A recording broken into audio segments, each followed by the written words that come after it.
Ուրեմն անցած անգամ մենք խոսացինք Կորինթացիների 9-րդ գլխից 1-ից մինչև 14 համարը, որտեղ որ Պողոս առաքյալը ցույց տվեց, որ այո, ընծաները, նվիրատվությունները,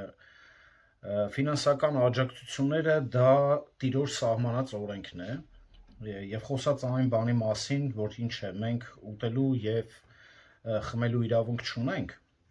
ինչի համար, որովհետև կորինթացիները հենց այս սկզբունքով էին մոտիկանում, որ Պողոս առաքյալը ծառայում է, այսինքն հանուն գումարի, հանուն իր շահի համար։ Եվ դրա համար Պողոս առաքյալը բերեց թե 5 կտակարանյան մեջբերումներ եւ թե նաեւ ցույց տվեց, թե հենց Տերը ինչ է սահմանել եւ ասելով 14 համարում, որ այսպես էլ Տերը սահմանեց, որ նրանք, ովքեր ավետարան են քարոզում, ավետարանից պետք է ապրեն։ Ուրեմն 15-ից 27 համարներում Պողոսը կրկին հիմնավորում է 15 համարին եւ ցույց է տալիս սկզբունքը, որ սերը սահմանափակում է քրիստոնեական ազատությունը։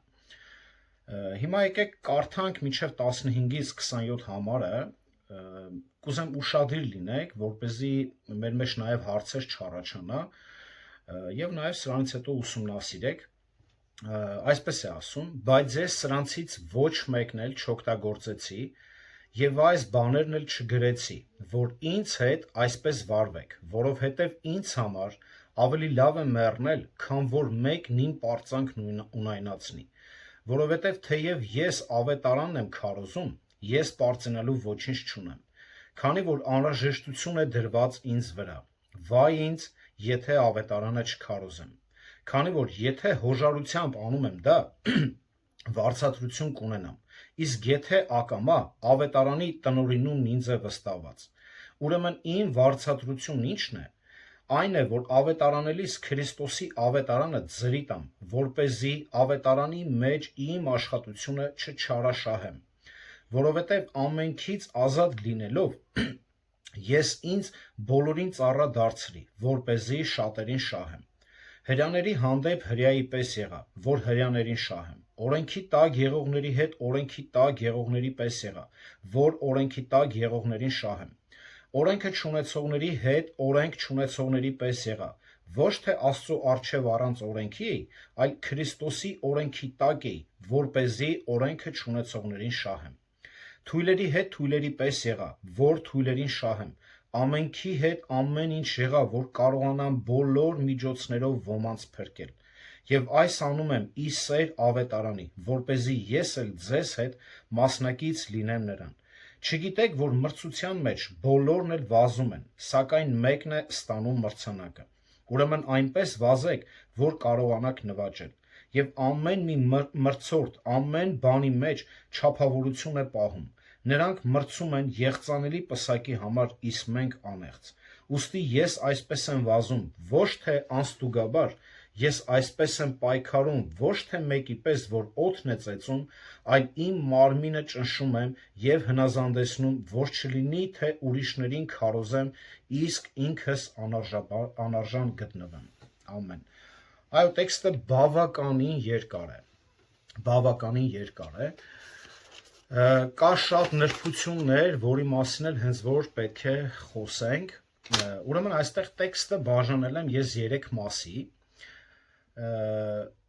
15-ից 18 համարներում Պողոսը ցույց է տալիս պատճառը, թե ինչու է հրաժարվել իրեն տրված ազատությունից, նաև իր աշխատանքի դիմաց վարձատրությունից եւ բացատրում է որոշակի նրբություններով, որը պետք է նայենք։ Երկրորդը 19-ից մինչև 23 հատվածներն է, ցույց է տալիս նպատակը, որպեսզի շատերին շահի Քրիստոսի համար։ 24-ից 27 համարներում ցույց է տալիս, թե ինչ կարգ ու կանոն եւ զոհաբերություն է անհրաժեշտ քրիստոնեական կյանք ապրելու համար, այսինքն կյանքի կիրառումը մեր սովորածից, ինչպես պետք է կիրառենք այն, ինչ որ սովորում ենք։ Ուրեմն Նա նաև բացատրում է, որ չեմ օգտագործել իմ հնարավորությունները նյութական հարցերով, որը Տերը սահմանել է իր ծառաների համար։ Ինչու՞։ Պողոսը դա բացատրում է երկու պատճառով։ Նախ նա չէր ուզում կորցնել իր պարգևը, որը հույս ուներ ստանալ ավետարանի անձնուրաց քարոզչության համար, 16-18 հատվածներում եք տեսնում։ Եվ երկրորդ, որ շատ ավելի կարևոր է, որ չէր ուզում ոչինչ խանգարել, որպեսզի նա փոխանցեր ավետարանի բարի լուրը անհավատներին։ Բայց տեսեք, թե ինչ ձև է գրում, ավելի լավ է մեռնեմ, քան մեկ իմ պարծանքը ունայն համարի։ Ուրեմն 9-րդ գլուխ 1-14 համարներում Պողոսը 6 պատճառ բերեց, եթե կհիշեք, թե ինչու Աստծո ծառաները իրավունք ունեն ֆինանսական աջակցություն ստանալու։ Բայց ասում եմ ես, այդ իրավունքը չօգտագործեցի, Պողոս առաքյալն է ասում, այսինքն կա, դա մեզ տրված է, սա Աստծո օրենքն է, նաև Աստծո սահմանածն է, այո, մենք այդ իրավունքը բոլորովին ունենք եւ սա Տիրոջ պատվիրանն է։ Հիմա նա ցույց է տալիս, թե ինչի համար չի ուզում, չի ստացել, չի մերժում են իրենց այդ օգնությունները եւ այլն։ Նա ուրեմն տեսեք, այո, նա գումարի դիմաց Պողոս առաքյալը չէր քարոզում եւ չէր փորձում գաղտնի մուրացկանություն աներ, բայց ինչ Տերն էր սահմանել որպես պատվիրան, նա չէր կարող չխոսել այդ ճշմարտությունների մասին։ Թե հիմա հարցը այն կողմ նայենք, թե ինչ մոտեցում ցույց կտա լսարանը, դա այլ բան է, բայց նա պետք է խոսար ճշմարտությունը, բայց հանուն դրա չէր նա քարոզում։ Սա Պողոսի մոտեցումն էր, որտեղ էլ որ գնար։ Օրինակ հիմա առաջի Թեսաղոնիկեցիների նամակում Պողոսը այսպես է գրում. Առաջի Թեսաղոնիկեցիների 2-րդ գլուխ 9 համարում այսպես է ասում. Հիշեցեք եղբայրներ, մեր աշխատանքն ու ջանքը, որ գիշեր ու ցերեկ աշխատում ենք, որպեսզի ձեզանից ոչ մեկի վրա բեռ չլինենք։ Մենք ձեզ Աստծո ավետարանը քարոզեցինք։ Մենք գիտենք, որ կորինթացիները եւ շատ տեղեր, նույնպես Թեսաղոնիկեում, միշտ մարդկանց, գիտեք, հաճախակի հենց այս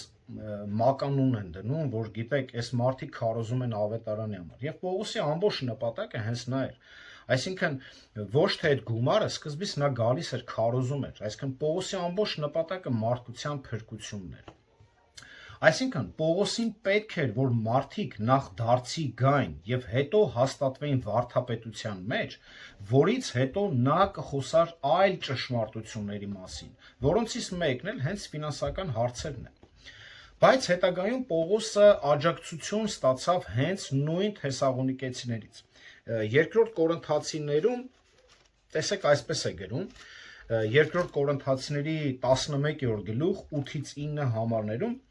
այսպես է ասում. ուրիշ եկեղեցիներ կողոպտեցի եւ վարձք առա ձեզ ծառայելու համար եւ երբ ձեզ մոտ էի կարիքի մեջ անգամ ձեզանից որևէ մեկի նեղություն չտվի, որովհետեւ իմ պակասները լրացրին Մակեդոնիայից եկած եղբայրները։ Իմ կարիքները այսքան լրացրեցին Մակեդոնիայից եկած եղբայրները։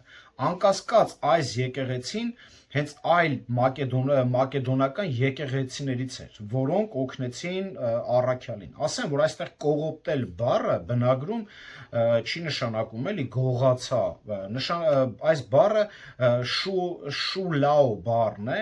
խնդրեցի, վերցրեցի, որպեսզի ձեզ ծառայեմ։ Այսինքն ընդեղից վերցրել է, սրանք նորեն չեն հասկանում, որպեսզի այս մեկերին ծառայի։ Եվ նա ավելացնում է ասելով ավելի լավ է մեռնեմ, քան մեկը իմ պարծանքը ունայն համարի։ Գիտեք, ինչ ցավ է, երբ անկեղծությամբ ծառայում ես Քրիստոսին, տքնում ես սովորելու մեջ, վարդապետության մեջ, փորձում ես մարդկանց բերել Քրիստոսին, բայց հենց նմանատիպ օրինակի համար քարոզ ես տալիս ու ասում ես, որ փողի համար, հա, այսպես են մտածում, քարոզ ես տալիս, որ սա Տիրոջ պատվիրան է եւ այլն, որը նաեւ իմ հետ, գիտեք, տեղի ունեցել, Քարոզի ժամանակ, երբ որ ես 2 տարի անձնուրաց վկա ունենք ներկապային Էդո եղբայրը, որ քարոզում էի, այսինքն ոչ մեկից ես երբեք ընծա անգամ չեմ հավաքել, բայց եկավ ժամանակ տարուկես հետո ստացվեց այնպես, որ եղբայրների շատ խորհրդով, տեսնելով իմ կարգավիճակ, իմ վիճակ, ասացին պետք է ընծա քարոզվի եւ այլն, եւ եղբայրներից մեկը քարոզեց այդ թեման։ Գիտեք, ցավալին այն էր, որ այդքան ճշմարտություններից լսելուց հետո ասացին սա լախադրոմ է, կներեք արտահայտության համար։ Պատկերացնում եք այդ ժամանակ, այո, ավելի լավ էր մեռնեի, քան այդ խոսքը լսեի։ Եվ այս համարը ես կոնկրետ լավ գիտեի, որը սովորել էի հենց Պետրոս եւ Պողոս առաքյալների այդպիսի նման եղբայրներից, որը որ առաջի Պետրոս 5-րդ գլուխ 2-րդ համարը ասում է արածացրեք ձեր մեջ գտնվող Աստծո հոտը,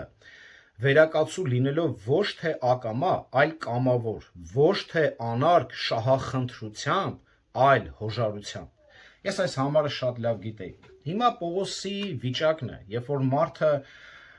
գիտեք, ճիշտ է, այս Պողոսի ապրումները չեմ ունեցել, ոչ է Պողոսի նման եմ ծառայում, բայց այդ ձև անձնուրաց կերպով նա ծառայում էր, բայց մարդուն ինչպիսի բնութագիր էին տալիս։ Եվ Պողոսը նախընտրում է մեռնել, քան որ իր մասին կունենային նման կարծիք, թե հանուն փողի է քարոզում։ Պողոսը վարձու մարգարե չէր, ինչպես որ Բաղամը թվոց 22-րդ գլխում։ Ուրեմն այստեղ պետք է խոսենք, ասացի ինչպեսի 3 մասերի են բաժանել։ Հիմա պետք է խոսենք առաջին մասը, թե ինչու Պողոսը չվերցրեց իրենց այդ ֆինանսական աջակցություն անգամ չպահանջեց, ոչ էլ ուզեց։ Ուրեմն 16-17 համարներում տեսնում ենք, որ պարգևատրման համար չի քարոզում Պողոսը, այլ բարի լուրի։ Եկեք մի անգամ էլ նայենք, հա, տեքստին այսպես է ասում, բայց ես սրանցից ոչ մեկն էլ չօգտագործեցի եւ այս բաներն էլ չգրեցի, որ ինձ հետ այսպես վարվեք, որովհետեւ ինձ համար ավելի լավ է մեռնել, քան որ մեկն իմ պարծանքն ունենացնի, որովհետեւ թեև ես ավետարան եմ քարոզում, ես պարծենալու ոչինչ չունեմ, քանի որ անհրաժեշտություն է դրված ինձ վրա եւ վայ ինձ, եթե ավետարանը չքարոզեմ։ Ուրեմն այս տեքստի ընդհանուր 15-ից մինչև 27 համարների մեջ գլխավոր բայ է ներկայանում ավետարան քարոզելը։ Գլխավոր բայը այստեղ ավետարան քարոզելն է։ Պողոսը խոսեց Տիրոջ գովասանքի մասին առաջի Կորինթացիների առաջի գլուխ 31 համարում, ինչպես գրված է, ով պարծենում է Տիրոջով թող պարծենա։ Այս խոսքերը նաև մեջբերում է անում Երեմիա 9-րդ գլուխ 24 համարից։ Նա կարող էր գովաբանել Աստծուն վերաբերող բաներով, Հռոմեացիների 15-17, արդ Աստծու առաջ Քրիստոս Հիսուսով պարծենալու բան ունեմ, ասում էր Պողոսը։ Ուրեմն, ինչպես ասացի, գլխավոր բայը ավետարան քարոզելն է։ Եվ ինչու ավետարան քարոզելուց նա չի պարծենում, որովհետև նա ոչ մի կապ չուներ խոսքի բովանդակության հետ, դա ընդամենը նրան տրված էր, նա ընդամենը ստանում էր հայտնություն Տիրոջից, այսինքն դա իր մտքերը չէր եւ իր գիտելիքը չէր, նա պարզապես, ինչպես գրում է մի աստվածաբան հեղինակ, մենք պետք է ձեռքից ձեռք փոխանցողներ լինենք, այսինքն այստեղից վերցնել այնտեղ տալ։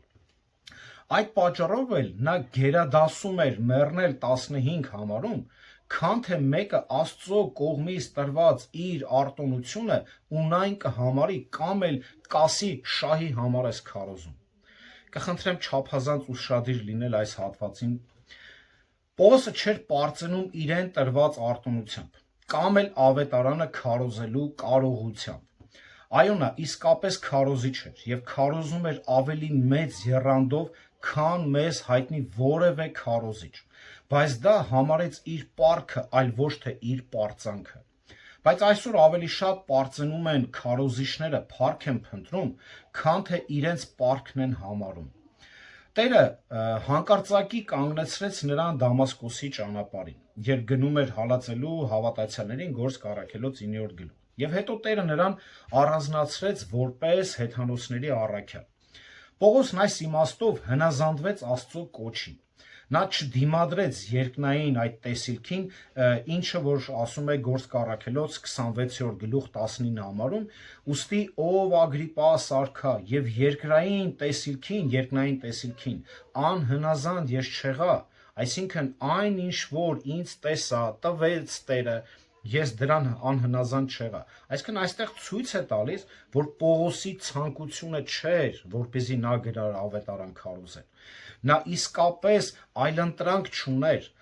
դա նրա պարտականությունն էր ընդամենը։ Ինչպես ավելի ուշ հասկացավ Պողոսը, որ Աստված նրան առանձնացրեց ծառայության համար, մոր արգանդից, խոսում է Գաղատացիների առաջի գլուխ 15 համարում։ Այսպես է գրում. բայց Աստված, որ ինձ մոր որովայնից առանձնացրեց ու իր շնորհով կանչեց, երբ բարեհաճեց։ Այսինքն նա արդեն մոր որովայնից կանչել էր Պողոս առաքյալին, որպեսզի նա քարոզեր։ Տեսեք, Երեմիա առաջի գլուխ 5 համարում նույնը մենք տեսնում ենք Երեմիայի կյանքում։ Երեմիա առաջի գլուխ 5 համար։ Դեռ քեզ Տերն է խոսում, որովայնում չստեղծած, քեզ գիտեի եւ նախքան արգանդից դուրս գալդ, քեզ սրբեցի եւ ազգերի մարգարե նշանակեցի։ Պատկերացնում եք, դեռ չի ձևավորվել իր մոր որովայնում, Տերը արդեն նրան պատրաստում է ազգերի մարգարե։ Եվ նաև նույնը մենք տեսնում ենք Հովանես առաքյալի կյանքում, կներեք, Հովանես Մկրտչի կյանքում, որը որ տեսնում ենք նույնպես մոր որովայնից ընտրել էր Տերը, կուզեմ ուշադրություն դարձնեք հենց 15 համարում, Ղուկաս առաջի գլուխ 15 համար, որովհետև նա մեծ պիտի լինի Տիրոջ առջև, գինի եւ օղի չպիտի խմի եւ դեռ իր մոր արգանդից Սուրբ Հոգով պետք է լցվի։ Տեսնում եք, այսինքն Պողոսը կանչվել է եւ սրբացվել է Աստծո կողմից նախքան նրա ծնվելը։ Եվ հենց այս նույն կերպով էլ Աստծո բոլոր ճշմարիտ ծառաները չեն ընտրվում մարդկանց կողմից, այլ Աստված է նրանց պատրաստում քարոզչության իր խոսքը փոխանցելու, այլ ոչ թե մարդիկ են ընտրում, դեսի շուստրիա, դեսի լավ կքարոզի, փառք Տիրոջը մեր եկեղեցու համար,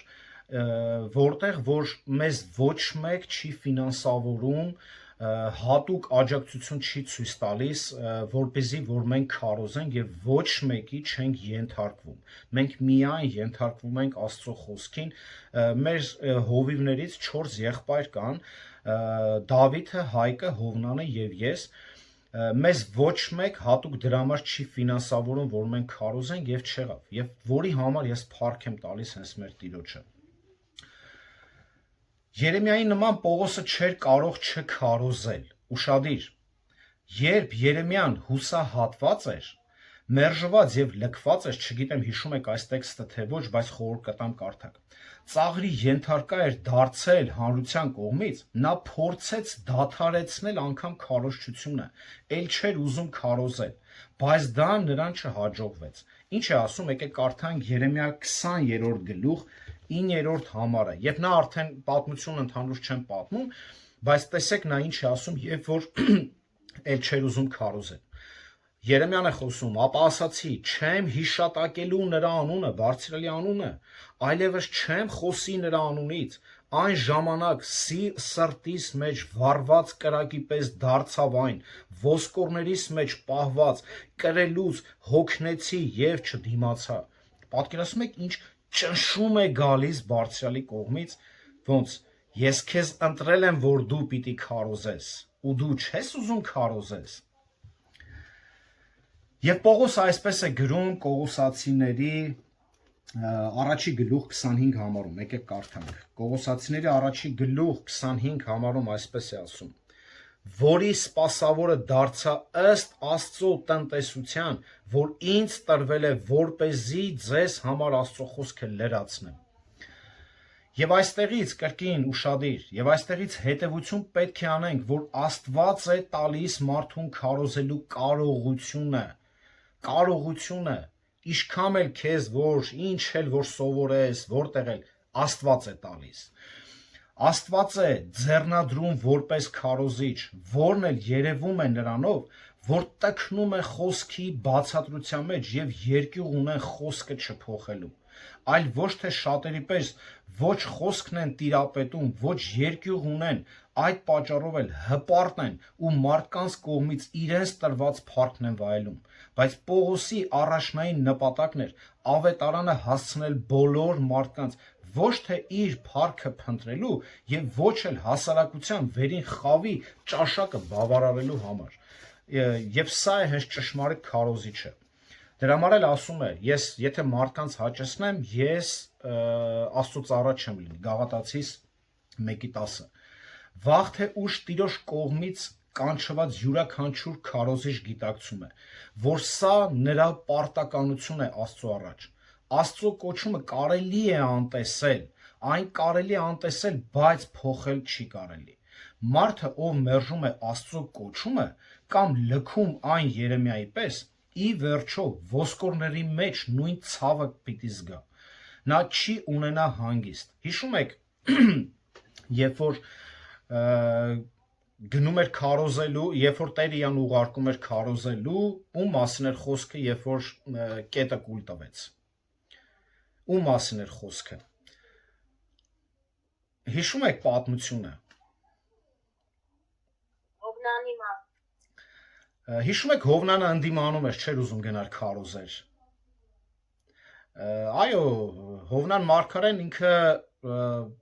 կարծես պայքարեր Տեր, աղքր նինվեն մեզի, տանջելա, հալածելա մեր Երուսաղեմին, այսինքն չէր ուզում նրանք անգամ փրկվեին։ Բայց ինչ արեց Տերը։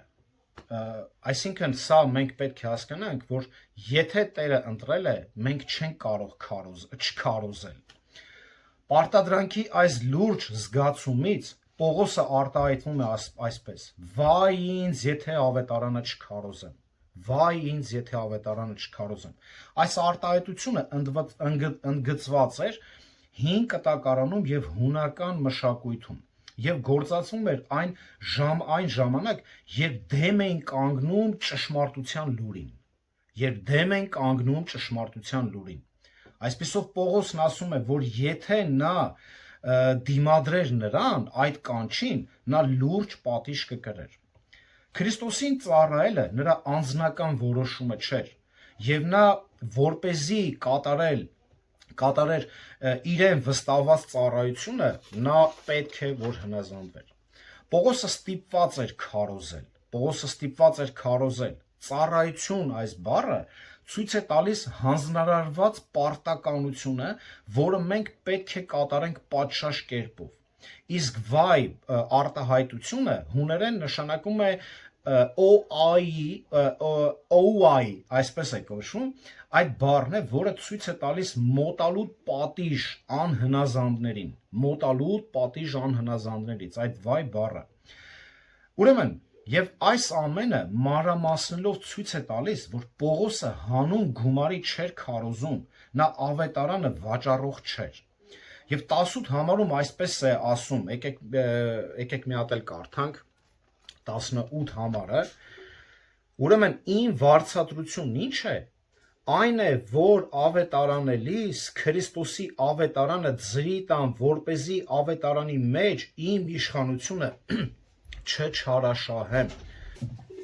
Ավետարանը քարոզելը Պողոսի պարտականությունն էր։ Եվ եթե նա հրաժարվեր դա անելուց, նա լուրջ պատիժ պետք է կրեր Տիրոջից։ Բայց ինչ վերաբերում էր աշխատանքի վարձատրությանը, Պողոսը իրավունք ուներ աջակցություն ակնկալեր նրանցից, ում որ ծառայում էր։ Բայց այն ինչ վերաբերում էր դրա դիմաց վարձատրությանը, Պողոսը մերժում էր նրանց ուշադիր մտածողության եւ մեղադրանքի համար, այլ ոչ թե նրա համար, որ Տերը պահանջում էր իրեն չվերցնել։ Դրա համար չէ։ Այլ ընդհակառակը 14 համարում նա ասաց. «Սա Տիրոջ կողմից սահմանված օրենք է»։ Պողոսը որոշել էր քարոզել չօգտագործելով իր իշխանությունը։ Ավելին նա պատրաստ էր աշխատել արտաժամ օր ու գիշեր հաց վաստակելով, որպեսզի բեռ չդառնար նրանց համար, ում որ նա ծառայում էր, եւ ոչ թե կասկածներ առաջացներ, որ նա փողի համար է աշխատում։ Մեծ ուրախությամբ եւ գոհունակությամբ Պողոսը հրաժարվեց իր ազատությունից եւ նյութական աջակցության իրավունքից դրանով նպաստելու համար Քրիստոսի հենց գործին։ Երկրորդ պատճառը, նպատակը մենք տեսնում ենք, որ ֆինանսական աջակցությունից տեսնում ենք, որ 19-22 համարներում տեսնում ենք ինչու մերժեց, որպեսզի շահի շատերին։ Իսկ ինչ կերպով, եկեք կարդանք 19 համարը, որովհետև ամենքից ազատ լինելով ես ինձ բոլորին ծառա դարձրի, որպեսզի շատերին շահեմ։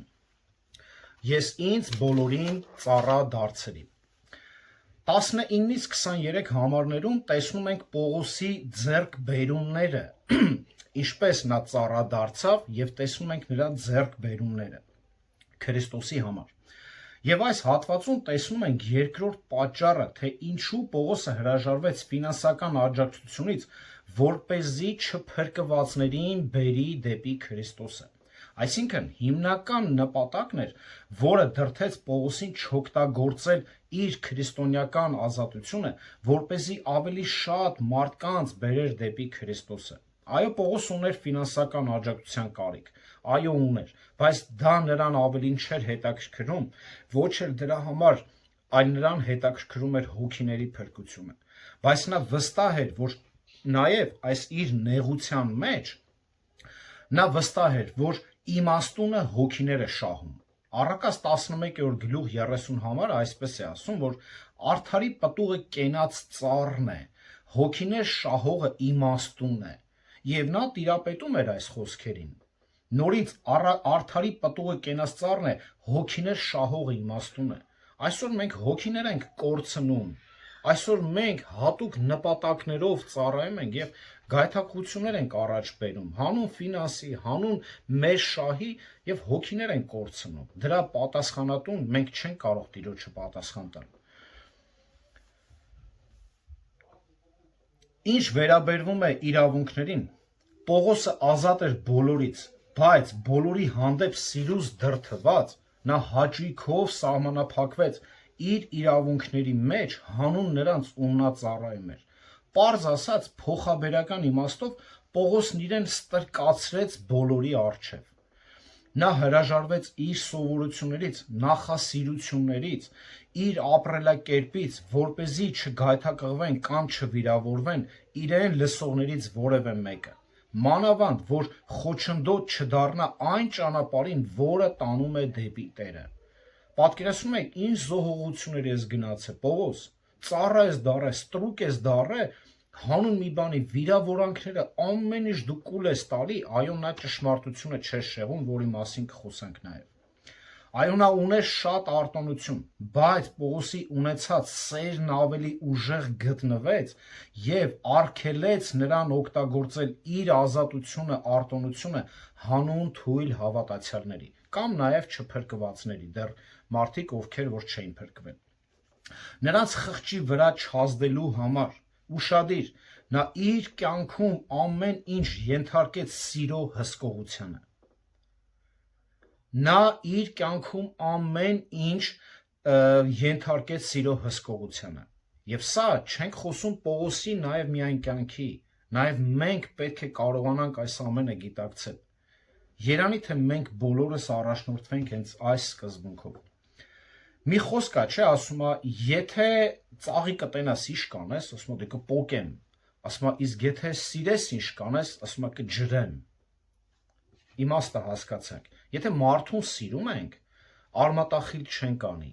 Եթե մարդուն սիրում ենք, չենք վիրավորի։ Եթե մարդուն մտահոգված ենք նրա փրկությունով, մենք նրա համար գայթակղություն չենք լինի, այլ ինչ կանենք, այնպես ինչպես Տերն էր վարվում։ Մովսեսի օրենքի համաձայն յուրաքանչյուր հրյա, որը ստրկացրել էր մեկ այլ հրյայի կողմից, պետք է ազատ արձակվեր 6 տարի հետո։ Սա օրենքն էր պահանջում։ Բայց եթե տվյալ ստրուկը սիրում էր իր տիրոջը եւ նախընտրում էր մնալ իր տանը, նա կարող էր մնալ հավիտյան որպես ստրուկ։ իսկ հետո ի նշան իր ցանկության, կամավոր ստրկության ծակում էին նրա ականջը եւ նշան էին դնում նրա ականջին, որը խոսում է Ելից 21-րդ գլուխ 2-ից 6 համարներում։ Հիմա 19 համարում ես ինձ բոլորին ծառա դարձրի այս արտահայտությունը փոխաբերական իմաստով Պողոսը ինքը դարձավ ուրիշների ծառան, հոժարական։ Այս արտահայտությունը ես ինձ ստրկացրել եմ հուներեն բաղկացած է երկու բառից։ Այդոլոս ստրկացած եւ էմաուտոն ինքն իրեն, ստրկացնել ինքն իրեն։ Ուրեմն այս բառը շատ ուժեղ տերմին է ավետարանում։ Այն օգտագործում են նկարագրելու մի ժողովրդի, որը 400 տարվա ուրեմն ստրկության մեջ էր Եգիպտոսում, Իսրայելում։ Սա հենց այս բառը օգտագործում է Գործք առաքելոց 7-րդ գլուխ 6 համարում։ Նաև գինու հանդեպ կիրք ունենալու, որը ստրկացնում է մարդուն։ Տիտոս 2-րդ գլուխ 3-րդ համարում։ Հենց այս տերմինն է օգտագործում։ Եվ քրիստոնյայի նոր վերաբերմունքը արդարության հանդեպ Հռոմեացիների 6-րդ գլուխ 18 համարում, ուրեմն մեղքից ազատ լինելով ծառա դարձանք արդարությանը, բնագրում ստրուկը դարձանք արդարությանը, ծառա դարձանք նաև այլ թարգմանություններում։ Հենց սա ինքը իրենից շատ ուժեղ բառ է ներկայացնում։ Հիմա Պողոսի համար ամեն մեկի ծառա դառնալը այնքան էլ հեշտ չէր։ Ինչու հեշտ չէր։ Ով գիտի, ով է ուսումնասիրել, ով է լսել Պողոսի կյանքը, ով է եղել նա մինչև դարձը։ Եթե մենք լսել ենք նման մարդու համար, հպարտ մարդու համար ծառա դառնալը, ստրուկ դառնալը, դա ժողովուրդ էդի հեշտ բան չի։ Մենք այսօր խոսում ենք մեր մասին, եկեք մի հատ ուսումնասիրենք Պողոսի կյանքը, տեսեք ով է եղել նա, հիմա նա ով է դարձել, ինչի մարդկանց որպեսզի բերի դեպի Քրիստոսը։ Բայց Տերը այդ նման հպարտին սովորեցրել էր նրան, ով ուզում է լինել առաջինը, պետք է բոլորի ստրուկը լինել։ Մարկոս 10-րդ գլուխ 44 համարը։ Այո, նա սովորել էր Տիրոջից։ Այո, Պողոսի մասին շատ բաներ կարելի է խոսել իր հնազանդության եւ ավետարանչության ոճի մասին, թե ինչպես էր նա հնազանդվում եւ ինչպիսի ռետորաբանորեն հասկանալով, գիտակցելով, մարդկանց դրության մեջ մտնելով ոնց էր նա նպատակ ուներ ավետարանը հասցնել տեղ։ Սա էր իր ամբողջ նպատակը։ Եվ 19 համարի Պողոսի այս դասական նախադասությունը նպատակը ցույց է տալիս վերջին արտահայտությամբ։ Ծառա դարձա եւ որն է նպատակը, որպեսզի շատերին շահեմ։ Սա էր իր ամբողջ նպատակը։ Բայց պետք է նշել մի շատ կարևոր բան, որ Պողոսը երբեք չփոխեց ավետարանի ճշմարտությունը, վարդապետությունը, մարդկանց հաճոյանալու համար, այլ եթե նկատեցիք, նա ուղղակի իր հնարավորությունները չօգտագործեց, իրեն տրված ազատությունը չօգտագործեց, այլ ոչ թե պատվիրանը խախտեց, ոչ թե Տիրոջ խոսքը փոխեց, ոչ, սրանք տարբեր հասկացողություն են, որովհետև մարդահաճո ուսմունքներին, ավետարանը շեղողներին անձամբ ինքն էր դեմ եւ իր բոլոր նամակներում գրում է։ Ինչ է գրում հենց նույն Կորինթացիների 2-րդ գլխում, 2-րդ գլուխ 17 համարում այսպես է ասում. քանի որ մենք նման չենք շատերին, որոնք Աստծո խոսքը խարդախում են, այլ անկեղծությամբ, որպես Աստծուց ուղարկված Աստծո առջև Քրիստոսով ենք խոսում։ Այսինքն մենք նման չենք այնպիսիներին, որ փոխում են։ Եվ նույնը ինչ ենք տեսնում Գաղատացիների առաջի գլուխ 6-ից մինչև 10 համարները պետք է կարդամ։ Զարմանում եմ, որ այդքան շուտ հեռացաք նրանից, ով ձեզ Քրիստոսի շնորհին կանչեց, եւ դարձաք մի ուրիշ ավետարանի, սակայն ուրիշ ավետարան չկա, այլ կան ոմանք, որոնք խռովեցնում են ձեզ եւ ուզում են աղավաղել Քրիստոսի ավետարանը։ Եթե նույնիսկ մենք, տեսիր մասին է խոսում, կամ երկնքից մի հրեշտակ ձեզ մի ուրիշ ավետարան քարոզի, քան այն, ինչ մենք քարոզել ենք ձեզ, նզովյալ լինի։ Ինչպես սկզբից ասացի, հիմա էլ նորից ասում եմ, եթե մեկը ձեր ընդունած ավետարանից ուրիշ ավետարան քարոզի ձեզ նզովյալ լինի, հիմա մարդկանց հավանությունն ենք փնտրում, թե Աստծո, կամ արդյոք փորձում եմ մարդկանց հաճելի լինել, քանի որ եթե մարդկանց հաճեսնեի, ապա Քրիստոսի ծառա չէի լինի։ Տեսեք, ուզեմ ուշադիր նայեք, այստեղ այս նզովյալ բառը, անիծյալ բառը բնագրում անատխեմա բառն է, որի արմատը շատ ավելի խորն է, քան մենք տեսնում ենք տեքստում։ Սա նշանակում է մարդը, որ ծնված օրը անիծված լինի, մեծացած օրը, ամուսնացած օրը, հիվանդության օրը, ծերության օրը, մահը անիծյալ լինի, եթե մեկը պիտի փոխի Քրիստոսի խոսքը։ Եվ այս խոսքերը, այսինքն նա Կորինթոսի եկեղեցու հետ կամ որևէ մեկի հետ նա խոսքը չէր փոխում, նա իր տրված հնարավորություններն էր սահմանափակում։ Սրանք բավականին տարբեր բաներ են։ Մենք գիտենք, որ Պողոսը շատ էր սիրում իր հրեա ազգին եւ շատ էր ուզում, որ նրանք փրկվեին։ Այն աստիճան էր սիրում նրանց, որ այսպես է գրում Հռոմեացիների 9-րդ գլխում։ Պետք է կարդանք տվյալ հատվածը, Հռոմեացիների 9-րդ գլուխը, եկեք կարդանք։ Հռոմեացիների 9-րդ գլուխ 1-3 համարները։ Ճշմարիտ եմ ասում Քրիստոսով եւ չեմ ստում։ Իմ խշմտանքն էլ ինձ Սուրբ Հոգով վկայում է, թե ես մեծ տրտմության մեջ եմ եւ ցայն անպակաս է իմ սրտից, եւ պիտի ուզեի ուշադիր, որ ինքս նզովված լինեի Քրիստոսից իմ եղբայրներին ըստ մարմնի իմ ազգականների համար։ Այսինքն նա այնքան շատ էր սիրում հրեա ազգին, որ նա պատրաստ էր հրեաների փոխարեն պատժվել Տիրոջից, դժոխք անգամ մեթալ, բայց իա հրեա ժողովուրդը փրկվի։ Ուրեմն ինչ ենք տեսնում, ինչ ենք հասկանում այստեղից, հա, նզովյալ, անիծյալ լինել, անեծք դառնալ, հա, եթե Պողոսը պատրաստ էր անիծյալ լինել հանուն իր ցեղակից հրեաների համար, ապա նա անպայման նա կարող էր մասնակից լինել նրան ծիսական կանոններին, պահպանել հատուկ օրեր կամ խուսափել որոշակի մթերքներից, ուտելուց անգամ, եթե դա կօգներ նրան հետևորդներ ձեռք բերել Քրիստոսի համար, որը որ տեսնում ենք, այսինքն հրեայի հետ հրեա եղավ, օրենքը իմացողների հետ իասպես եղա կարծես թե, ով օրենք չուներ, կարծես թե ես էլ օրենք չունեմ, հասկանում եք, այսինքն ինքը իրեն սահմանափակել էր։ Հիշում եք, Պողոսն ուզում էր վերցնել Տիմոթեոսին նրա հետ ծառայության տանելու համար, ինչ արեց, նա թլփատեց։ Պողոսը թլփատեց Տիմոթեոսին։ Ուրեմն, սա հանուն հրյաների էր։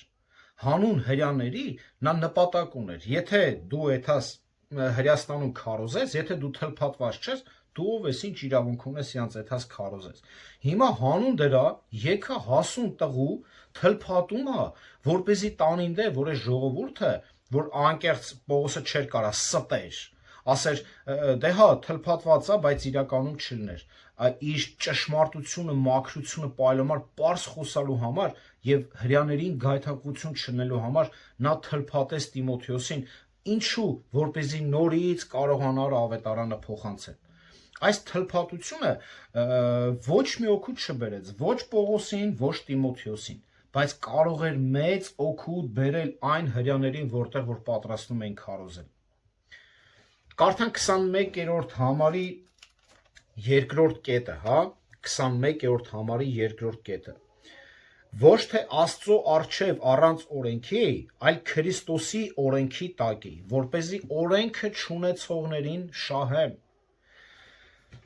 Տեսեք, օրենքը չունեցողների հետ, օրենքը չունեցողների պես եղավ։ Պողոսը պատրաստ էր օրենքը չունեցողների ուրեմն պես ապրել հեթանոսների մեջ։ Այսինքն օրենքը չունեցողները ովքեր են, հեթանոսներն են։ Այսինքն պատրաստ էր իբրև օրենքը չունեմ, բայց այդպես ապրել։ Ինչի, որ կամաց հասներ իր նպատակին։ Այս հարցում որևէ թուրիմացությունից խուսափելու համար Պողոսը պարզաբանում է, որ այստեղ նա չի խոսում Աստծո բարոյական օրենքները անտեսելու մասին կամ դրանք խախտելու մասին։ Պարզապես նա լավ գիտեր, որ օրենքը պահելով չեն փրկվում, այլ շնորհով է փրկությունը։ եւ հեթանոսների մեջ կարիք չկար օրենքով ապրելու, առավել եւս օրենք քարոզելու, որովհետեւ դու պատկերացրու, հիմա դու էթում ես որտեղ ասեմ, օրինակ իմաց, չգիտեմ, ջունգլիներում, այն Աֆրիկաների խորը տեղերում, որ ավետարան չկա, եւ ասում ես օրինակի համար, բա գիտես, Մատթեոս ավետարանում էս բանն է գրած, կնայի դեմքիդ կասի, հասկանում եք, այսինքն նրանք էլ չգիտեն, հետեւաբար նա օրենքը չէր գնում, օրենքով խոսում եւ ինչ որ արտահայտություններով, նրա մոտեցումը ուրիշ կերպ էր, որովհետեւ տեսեք, մենք նույնիսկ գիտենք, որ օրենքը միայն արտաքին պահելով չէ, օրենքը ունի 3 շերտեր, օրինակ, եթե գրված է մի շնացիր, դա ոչ միայն ֆիզիկապես շնանալու մասին է խոսքը, այլ մի շնացիր մտքով, մի շնացիր սրտով, մի շնացիր գործողությամբ, որը որ նաև հրյաները չէին հասկանում, եւ այս 3 ոլորտները պահելու համար մարդկությանը ինչ է պետք, դարձ դեպի Հիսուս Քրիստոս, դրա համար Պողոսը Հիսուս Քրիստոս էր քարոզում, այլ ոչ թե օրենք եւ այլն, որը որ անօգուտ կլիներ տվյալ ժողովրդի համար։ Եվ Քրիստոսի մեջ ոչ ոք Աստծո առջև առանց օրենքի չէ, որովհետև բոլորը Քրիստոսի օրենքի տակ են, եւ Քրիստոսը մեր բոլորի փոխարեն պահել է հենց Աստծո օրենքը։ Իսկ վերստին ծնված մարդը ձգտում է պահել պատվիրանները առանց պայմանի, այսինքն չի պահում փրկվելու համար, այլ նրա նոր էությունն է, փափագն է սուրբ կյանք ապրելու։ 22 համարում նա թույլերի համար նման էր թույլերի, երրորդ կետն է, հա, Պողոսը պատրաստ էր պայքարել նրանց հետ, ովքեր չկարողացան անմիջապես ընկալել բարի լուրը, լիներ դա հրյաներ կամ հեթանոսներ, նա մտնում էր նրանց թույլ ընկալման դրության մեջ, այստեղ է հենց կարևոր, որ երբեմն մենք հաճախակի բախվում ենք հենց այս խնդրին, երբ որ մարդը տեսնում ենք, փաստով տեսնում ենք, որ ինքը չի հասկանում, փաստը, ինքը ուրիշ բան է խոսում, ինչ ենք անում մենք, արդյոք սիրով բացատրում ենք, մի հատ էլ, անհրաժեշտության դեպքում 10 հատ էլ, 10 անգամ էլ, թե միանգամից հարձակվում ենք վրան, ժողովուրդ դրա համար մենք պետք է, ում է պետք այն խոսքերը, որ մենք լսում ենք եւ ճիշտ չենք օգտագործում, ում է պետք գիտությունը, եթե կհիշեք անցած քարոզին փոքր խոսացի, եթե մենք ճիշտ չենք կիրառում, ուրեմն նրանց համար, ովքեր կարիք ունեն պարզ կամ կրկնվող ներկայացմամբ, նա պարզ ասած ավետարանի ճշմարտությունները եւ կրկնեց դրանք մեկից ավելի անգամ, եթե կարիք կար մարդուն ասելու, նա չէր ձանձրանում, այո նա պարզ ասել էր ճշմարտությունը, բայց թույլերը կարիք ունեին կրկին լսելու եւ նա խոնարհաբար կարող էր ողջ ճշմարտությունը կրկնել սիրով, անկասկած նրա պահվածքն առանձնանում էր խոնարհությամբ, որը տեսնում ենք առաջի Կորինթացիների 2-րդ գլուխ 1-5 համարներում, որտեղ ցավով, լացով, վախով, երկյուղով չեր ուզում հանկարծ մեկը հեռանային այդտեղից, անընդհատ մտահոգված էր նրանց մասին, քարոզն ունենք, կարող եք դիտել YouTube-ում կա։ Ուրեմն Պողոսի նպատակն էր նրանց ձեռք բերել փրկության համար։ Արդյունքում Պողոսը դարձավ ամեն ինչ բոլոր մարդկանց համար, որպեսզի փրկի ոմանց։ Ուշադիր, նա ոչ թե փող զիջումների գնաց նորից ավետարանի ճշմարտությունները փոխելով կամ ինչ որ մեկին հաճոյանալու համար, այլ սահմանափակեց նախ իր ազատությունը, նաև հասկացավ, որ դժվար են շատերը հասկանում կամ ըմբռնում, այսինքն նա սրա մեջ էր իրեն սահմանափակում, տգետի հետ տգետ ավարի էր խոսում, թույլի հետ, այսպես էլ պետք է լինի մեր ավետարանչությունը, բայց պետք է շեշտվի, որ ոչ թե դեմ էին այս մարդիկ, սա էլ էր չափազանց կարևոր, ոչ թե դեմ էին ճշմարտության գիտությանը, վարդապետությանը, այլ պարզապես չէին հասկանում, սա գիտեք ինչի մասին է, այսինքն երբ որ մերժում են, սուտ է, սխալ է, էս է, են է, 1, 2, 3 ձեռները լվում, հետում էր Պողոս Առաքյալը, սա դրա մասին չի խոսում այն մարդկանց, ովքեր մերժում են, սա խոսում է մարդկանց, ովքեր չեն հասկանում, որովհետև մենք պետք է իմանանք մի կարևոր ճշմարիտ բան նաև, մարգարիտները խոզերի առաջ պետք չէ գցել։ Եթե մարդը չի ուզում, չի ընդունում, սա տարբեր բան է։ Այստեղ Պողոսի հետ այս միջադեպը չէր տեղի ունեցել։ Նա ոչ մեկին չէր վիրավորել, ոչ հրեաներին, ոչ հեթանոսներին, ոչ նրանց, ովքեր դժվարությամբ էին հասկանում Սուրբ գրքի ճշմարտությունները։ Եթե Աստծո խոսքը վիրավորական է մարդու համար, դա նրա խնդիրն է։ Դա նրա խնդիրն է։ Եթե աստվածաշնչյան ուսմունքը, վարդապետությունը, աստվածաշնչյան նորմերը կամ եկեղեցական կարգ ու կանոնները վիրավորում են մարդուն, ապա դա նույնպես նրա խնդիրն է։ Ուշադիր, սա նշանակում է, որ մարդը չի հասկանում Աստծուն։ Սա նշանակում է, որ չի հասկանում։ Կրկին ուշադիր, բայց եթե նա վիրավորված է մեր պահվածքից կամ մեր սովորություններից, որոնք ինքնին միանգամայն անընդունելի են, այլ ոչ թե խոսքի ճշմարտությունից, ապա նրա խնդիրը դառնում է մեր խնդիրը։ Ուրեմն այստեղ մեղավորը ես եմ։ Այստեղ արդեն ոչ թե օրենքի խնդիրն է, այլ սիրո, բայց սերը միշտ ավելին է պահանջում, քան օրենքը։ Պողոս առաքյալի համար կյանքի իմաստը ավետարանի համաձայն ապրելն էր, այս սա է ամենակարևորը։ Քարոզել ավետարանը եւ սովորեցնել ավետարանը նրան այլ բան չէր հետաքրքրում։ Նա ասում է 23 համարում. ես դա անում եմ ի սեր ավետարանի, ինչը քարոզել ավետարանը, որպեսզի մարդկանց հասցնեն ողջ ճշմարտությունը։ Ավետարանը նրա կյանքն էր։ 23 համարում այսպես է ասում. եւ այս անում եմ ի սեր ավետարանի, որպեսզի ես էլ ձեր հետ մասնակից լինեմ նրան։ Մասնակից, այս բառը կարևոր բառ է։ Ուրեմն սա սունկոյնոնոս բառն է, որը նշանակում է համատեղ մասնակցություն, համատեղ նոր գործունեություն։ Բանն այն է, որ Պողոսը ցանկանում էր, որ յուրաքանչյուր մարդ դառնա նրա բաժնեմասը ավետարանի բարիքների եւ օրհնությունների մեջ, որպեսզի նրանք միասին դառնային Աստծո ընտանիքի անդամները։ Բարդ է, չէ՞, ավետարանչի գործը։ Երրորդ կետը, ուրեմն պատճառը եւ նպատակը եւ կիրառությունը 24-27 համարներում տեսնում ենք, թե ինչ կարգ ու կանոն եւ զոհողություններ են անհրաժեշտ քրիստոնյայի կյանքի համար, քրիստոնեական կյանք ապրելու համար։ Ինչ զոհողություններ են պետք քրիստոնեական կյանք ապրելու համար։ Չգիտեք, որ մրցության մեջ բոլորն էլ վազում են, սակայն մեկն է ստանում մրցանակը, ուրեմն այնպես վազեք, որ կարողանաք նվաճել։ Կորինթոսի մշակույթից տեղյակ ենք, մենք մեր հենց կորինթացիների նամակը, երբ որ քարոզում էի, առաջի պատգամում տվել են բավականին տեղեկություններ Կորինթոսի մշակույթի, սպորտի եւ այլ տարբեր տեղեկություններ, դպրոցի տարբեր թեմաներից խոսացել ենք։ Հիմա այդ Կորինթոսի մշակույթից մենք գիտենք, որ որոշ մանրամասներ, որ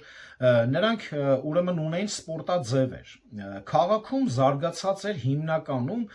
հունահռոմեական ըմշամարտը, բռնցքամարտը, նաև մրցավազքը։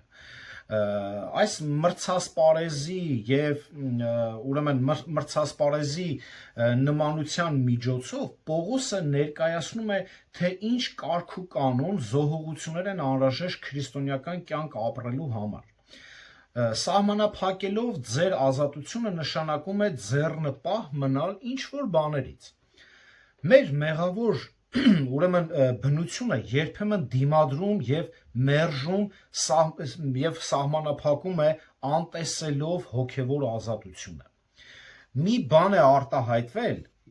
որ պետք է ապրել դրանով, եւ մեկ այլ բան է հետևել այդ սկզբունքների։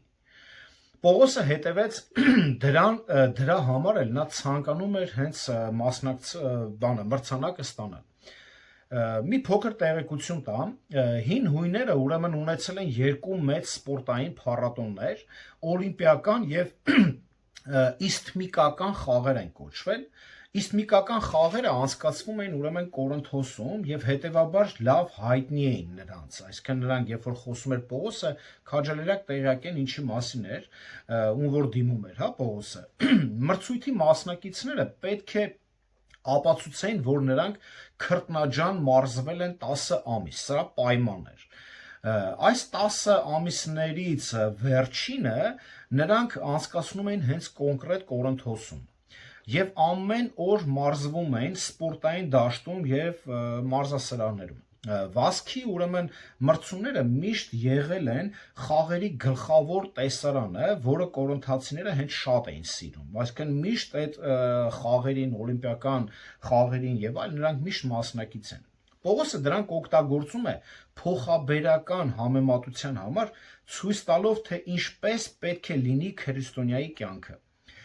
Մրցավազքի ուրեմն վազորդները բոլորը վազում են, բայց մեկն է ստանում մրցանակը։ Ոչ ոք շատ ժամանակ եւ ջանք չի ծախսի մարզումների վրա, եթե նա մտադիր չէ հաղթելու։ Այդպես է, ճիշտ է։ Ես ինքս սպորտսմեն եմ եղել, ես գիտեմ, որ երբ որ ես իրոք ուզում էի հասնել ինչ-որ մրցանակների եւ այլն, ես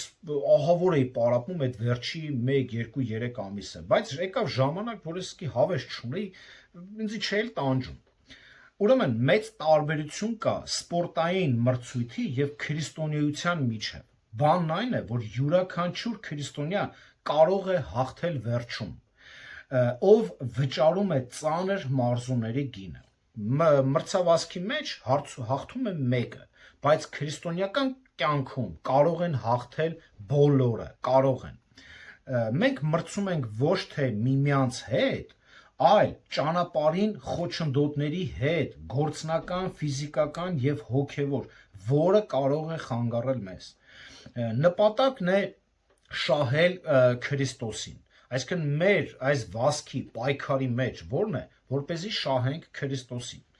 Սա է Պողոսի խորհուրդը բոլոր հավատացյալներին։ Հեռացրեք ձեր ճանապարհից այն ամենը, ինչը կարող է խանգարել մարդկանց ավետարանելուն։ Եվ եթե մենք նպատակ ունենք, ուրեմն այս ճանապարհի մեջ մենք քարոզի ճանապարհ ունենք, մենք քարոզում ենք, եւ եթե տեսնում ենք այս բաները մեզ խանգարում է, մենք ինչ պետք է անենք։ Երբեմն լինում է հարցեր, ինչու ես չեմ կարող քարոզեմ, ինչ է, արդյոք դու քարոզում ես այնպես, ինչպես Պողոսը։ Եթե օլիմպիական խաղերին մասնակցող մարզիկը կարող է խիստ ինքնակարգապահությամբ զբաղվել,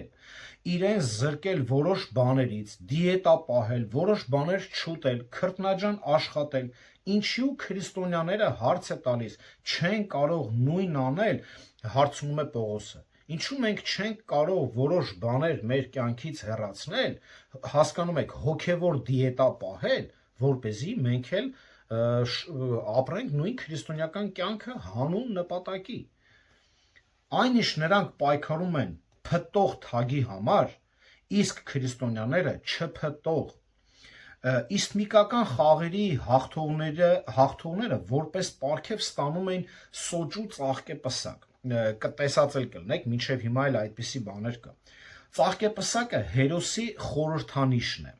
Եվ ինչ են անում, փառք, աղմկոտ ողջուներ, ծափայեր եւ այլն։ Ուրեմն այս հաղթողների անունները այո հավերժացան ճիշտ այնպես, ինչպես այսօր։ Բայց այս անմահությունը նույնքան մահկանացու էր, որքան ինքը հենց այդ ծաղկեպսակը, որը արագ չորանում է եւ փտտում։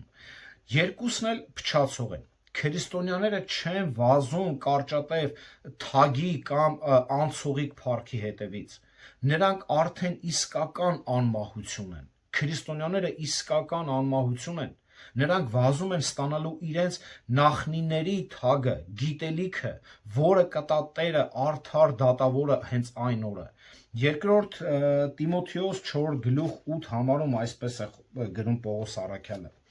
Այսուհետև ինձ մնում է արդարության պսակը, որ Տերը արդար դատավորը ինձ պիտի տա այն օրը, եւ ոչ միայն ինձ, այլ նաեւ բոլոր նրանց, ովքեր սիրեցին նրա հայտնվելը։ Ովքեր սիրեցին նրա հայտնվելը, այսի է բանալի արտահայտությունը։ Ում պետք է տա, ովքեր որ սիրում են։ Եվ Քրիստոսին սիրող անձը պետք է հետևի Քրիստոսի կանոններին։ Այս պարգևը աննպատակ չէ։ Բայց ուրեմն անապականը նույնպես պահանջում է ժուշկալություն, ինչպես փչացողը։ Ոչ մի քրիստոնյա չի կարողանա հաջողության հասնել հոգևոր կյանքում առանց քրիստոնեական ինքնակարգապահությամբ։ Մենք մեզ պետք է բերենք կարգ ու կանոնի։ Մենք կարող ենք անընդհատ լսել հովվից, Սուրբ գրքից ճշմարտություններ, բայց ես պետք է ինձ բերեմ կարգ ու կանոնի։ Կյանքում էլ է այդպես։ Այն ամենը, ինչ մենք անում ենք ուսման մեջ, բիզնեսի մեջ, ստեղծագործության մեջ, ամուսնության, ընտանիքի, հոգևոր կյանքում, դա ինքնակարգապահության եւ ժուշկալության միջոցով է։ Եթե չունենք, ուրեմն խախտվում է։ Կարգապահ մարզիկների ժուշկալությունը անտարբերության նախատինքն է։ Կան քրիստոնյաներ, որոնք ոչինչ չեն անում որպես վկայություն չփրկվածներին։ Ոչինչ չեն անում։ Այսինքն նրանք պետք չի, ինչ կմտածեն, ինչ կանեն, կփրկվեն, չեն փրկվի, ոնց ուզում պահում են տվյալ վայր, բայց իրանք էլ բոլորն էլ գիտեն, որ այդ մարդը քրիստոնյա է, եկեղեցի եթում եւ այլն։ Իրենք իրենց կոչում են քրիստոնյա, բայց ոչ պայքարում են, ոչ էլ մտածում են այդ ուղղությամբ։ Ուղղակի գալիս են եկեղեցի ժամանակ անցկացնելու համար, ամենը ասում են ու գնում են տուն։ Պողոսը խելագարի նման չէր վազում, նա նպատակ ուներ, որն էլ 4 անգամ շեշտում է 19-ից 29 համարում։ Պողոսը ստվերի շողքի հետ չէր կռվում, այլ իրական ճակատամարտ էր տանում։ Առաջի Տիմոթեոս առաջի գլուխ 18 համարում այսպես է գրում. Այս պատվերը քեզ եմ ավանդում, Տիմոթեոս, որդիս, նախապես քո մասին եղած մարգարեությունների համաձայն, որպեսզի նրանցով պատերազմես բարի պատերազմը։ Սա բարի պատերազմ է։ Եթե մենք այդ խրամատի մեջ ենք, մեզ համարում կամ այդտեղ ենք, ուրեմն պետք է այս պատերազմին մասնակից լինենք պատերազմի կանոններով, հրամանատարի կանոններով։ Որն է մեր հրամանա, ինչ կանոններ է տվել։ Պողոսը ուղղակի չէր մարզվում քրտնելու համար, այլ պարզապես հաղթելու։ Այս պայքարի մեծ մասը պայքար էր սեփական մարմնի դեմ։ Առաքյալ ասաց. ես հնազանդեցնում եւ ճնշում եմ իմ մարմինը։ Հնազանդեցնել բառը, ուրեմն գուպոպայիզո բառն է, այս բառից նշանակում է տանջել, բառացի իմաստով աչքի մեջ խփել։ Հասկանում եք, չէ՞, հոգևոր իմաստով ինչ է։ Եթե այն ամենը, որը որ ինձ կարող է գայթակղության, ինչ որ մեկին գայթակղություն լինելու համար եւ այլն, ես ինձ ճնշում եմ, որ ոչ մեկի հանգարց գայթակղություն չլինեմ։ Պատկերավոր ասած, Պողոսը հաղթեց ինքը իրեն հաղթեց։ Ստրուկ բառը, ուրեմն դոուլա գոգեո, այսպես է գրվում, դոուլա գոգեո, ունի նույն արմատը, ինչ ստրկացնելն է իրեն։ Պողոսը ստրկացրել էր իրեն հանուն այն հոգիների, որոնց պետք է բերեր դեպի Քրիստոսը։ Բայց ուրեմն մարդկանց մեծամասնությունը ներառյալ շատ քրիստոնյաներ ճիշտ հակառակն են, ճիշտ հակառակը։ Ինչպես իրենց մարմինների ստրուկն են, իրենց մարմինների ստրուկը։ Նրանց մարմիններն են որոշում, թե երբ պետք է քնիցելնես, թե երբ պետք է գիրք կարդաս, թե երբ պետք է քնես, արթնանաս, այսինքն մարմինն է որոշում, թե ինչ պետք է անի, թեպետ պետք է լինի հակառակը։ Բայց մարզիկը, ուրեմն սպորտսմենը, չի կարող իր օրենքներով եւ քմահաճույքով մարմնի ցանկությունով նվաճել մրցանակի այս պսակը։ Չի կարող, այլ նա պետք է հետևի մարզումների կանոններին։ քիչ ուտի, շուտ արթնանա, դիետա պահի, օրը 2-3 անգամ 2 ժամով մարզվի, այսինքն նա պետք է հետևի այդ կանոններին։ Մարզիկը ղեկավարում է իր մարմինը, քան ենթարկվում է մարմնին։ Մարմինը նրա ստրուկն է, ոչ թե հակառակը։ Պողոսը ջանասիրաբար մարզվում էր, որպեսզի ուրիշներին քարոզելիս ինքը չմնար անարժան, այդ դրա համար է գրում, կարդանք նորից վերջի համար է կարդանք, այլ իմ մարմինը ճնշում եմ եւ հնազանդեցնում, որ չլինի թե ուրիշներին քարոզեմ, իսկ ինքս անարժան գտնվեմ։ Այսինքն կան մարդիկ են, որ մենակ խոսում են, մենակ խոսալ գիտեն, որոշ տեքստեր զուբրի տարած խոսում են, բայց ինքը այդ կյանքը չի ապրում, ինչի, որտեվ ինքը մարմնի ստրուկն է, այլ ոչ թե մարմինը իր հոգու։ Եվս մեկ համեմատություն իսլամիկական խաղերի հետ։ Մրցույթի մասնակիցը, ով չի կարողացել հաղթահարել վերապատրաստման ուրեմն պահանջները, այսինքն այդ ընթացքը, որակը զրկվում էր։ Սա միստիկական խաղերի հենց պայմանն էր։ Եթե դու այդ ճանապարհ այդ մարզումների, հələ դեռ մինչև մրցույթը, դու չես անում այդ պահանջները, չես եթում այդ կանոններով, նրան ուղղակի զրկում էին տվյալ կոչումից։ Նա զրկված էր ոչ միայն հաղթելու հնարավորությունից, այլ նույնիսկ մասնակցելու մրցավազքին։ Շատ հավատացյալներ քրիստոնեական կյանքը սկսում են խանդավառությամբ եւ նվիրումով։ Նրանք մի որոշ ժամանակ ջանասիրաբար մարզվում են, բայց հետո դա նրանց չի հետաքրքրում, ցավն էլ հենց այդտեղ է։ Ձանձրանում են, հոգնում են, սկսում են անընդհատ բան անել, պատճառաբանումներ բերել։ Շուտով նրանք դադարում են լինել արդյունավետ վկաներ։ Հասկացաք բառը, դադարում ենք լինել արդյունավետ վկաներ, դադարում ենք լինել Քրիստոսի արդյունավետ վկաները, այսինքն արդյունք չկա, մեր մեջ էլ արդյունք չի մնում։ Նրանք չունեն այն, ինչ անհրաժեշտ է, քանի որ նրանք պատրաստ չեն վճարել գինը։ Մարմինը, աշխարհը, կենցաղային գործերը, անձնական շահերը եւ հաճախ պատճառաբանություններ, պատճառաբանված ծուլություններ, այս ամենը խանգարում է հոգևոր աճին եւ ծառայության նախապատրաստմանը։ Ուշադիր եւ ավարտում եմ։ Նույնիսկ լավը կարող է լավագույնի թշնամին լինել։ Նույնիսկ լավը մեր պատկերացման կարող է լինել լավագույնի թշնամին։ Ազատության ցանկությունը կարող է խանգարել սիրո ցանկությանը։ Եթե մենք գնանք մեր սեփական ճանապարհով, մենք կարող ենք խանգարել ուրիշներին սովորել կյանքի ճշմարիտ ուղին։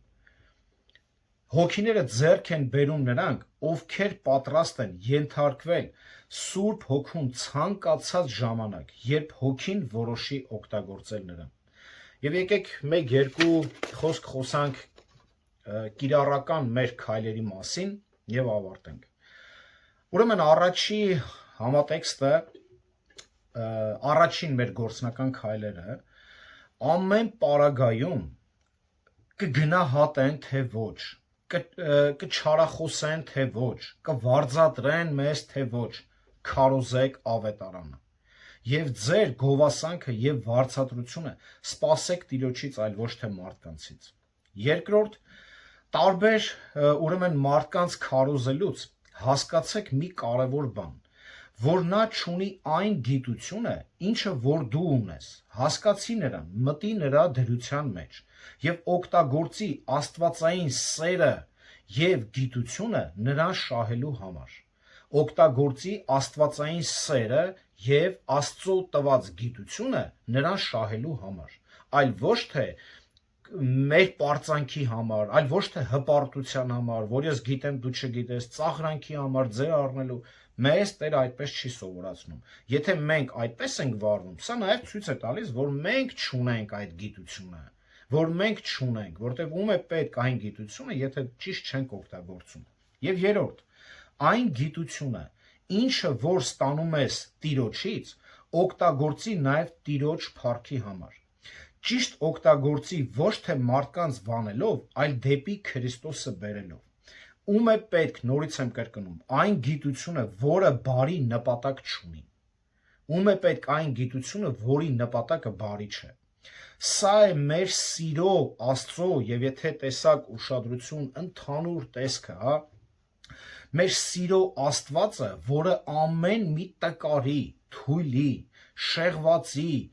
տարբեր կրոնական մոտեցումներ ունեցողների համար հոգ է տանում իր խոսքով եւ մենք իրավունք չունենք չհետևելու նրա կարգ ու կանոնին։ Տերը օրհնի իր խոսքը եւ ձեզ բոլորիդ ամեն